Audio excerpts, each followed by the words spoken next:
Hi hello नमस्कार, मी शोभा आपल्या चॅनलवरच्या अजून एका नवीन व्हिडिओमध्ये तुम्हा सर्वांचे स्वागत करत आहे। आणि आज आपण गडबडीच्या वेळेला झटपट तयार होणारा टेस्टी असा नाश्ता आज आपण बघणार आहे। नाश्ता तयार करण्यासाठी आपण 1 वाटी बारीक रवा घेतलेला आहे। यामध्ये आपण अर्धी वाटी दही घालत आहे। चवीसाठी आपण यामध्ये मीठ घालत आहे। 1 वाटी आपण पाणी घेतलेले आहे। थोडे थोडे करून आपण पाणी रव्यामध्ये एकत्र मिक्स करून घेणार आहे। तर आपण या ठिकाणी बारीक साईजचा रवा वापरलेला आहे।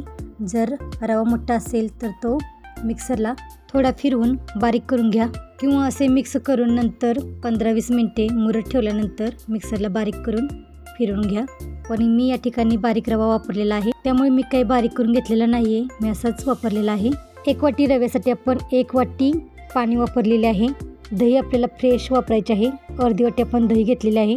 चवीसाठी मीठ टाकून हे सर्व आपण एकत्र मिक्स करून घेतलेले आहे। झाकण ठेवून आपण हे 15-20 मिनिटे मुरत ठेवणार आहे। अद्रक, हिरवी मिरची, कांदा, टोमॅटो आणि शिमला मिरची आपण बारीक बारीक चिरून घेतलेली आहे। तर ज्या भाज्या आपल्याला वापरायच्या आहेत त्या आपल्याला एकदम बारीक जेवढे चिरून घेता येतील तेवढे आपल्याला बारीक चिरून घ्यायचे आहेत। यामध्ये आपण अजून गाजर खायला आवडत असेल तर तेही बारीक चिरून घातले तरी चालेल। तर आपण चिरून घेतलेल्या भाज्या अद्रक, हिरवी मिरची, कांदा, टोमॅटो आणि शिमला मिरची आणि आता बारीक चिरून घेतलेली कोथिंबीर यामध्ये आपण घालत आहे।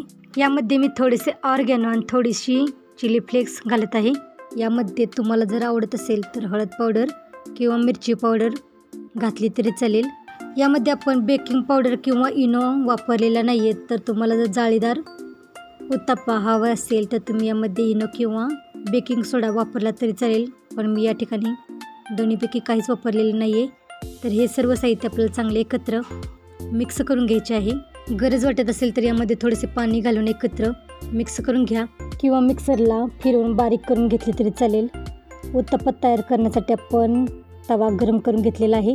तेल आपण सगळीकडे पसरवून घेतलेले आहे। तयार केलेले पीठ आपण 1 ते 2 चमचे सोडून उत्तप्पा तव्यामध्ये सगळीकडे पसरवून घेणार आहे। उत्तप्पा आपण दोन्ही बाजूंनी चांगला भाजून घेणार आहे।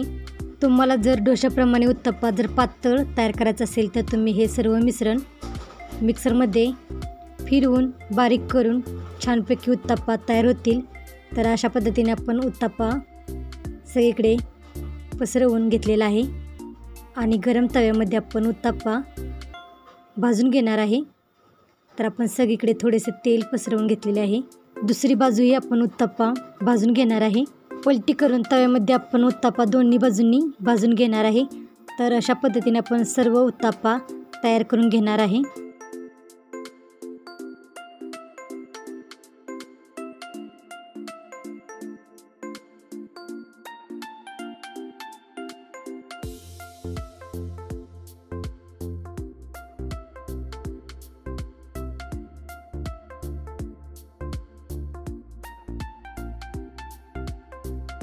थोडेसे तेल किंवा बटर लावून आपण उत्तप्पा दोन्ही बाजूंनी भाजून घेणार आहे। तर या ठिकाणी मी तेल लावून उत्तप्पा दोन्ही बाजूंनी भाजून घेतलेला आहे आणि दुसरा उत्तप्पा पण करण्यासाठी तव्यामध्ये सोडलेला आहे। अशाच पद्धतीने आपण सर्व उत्तप्पा तयार करणार आहे।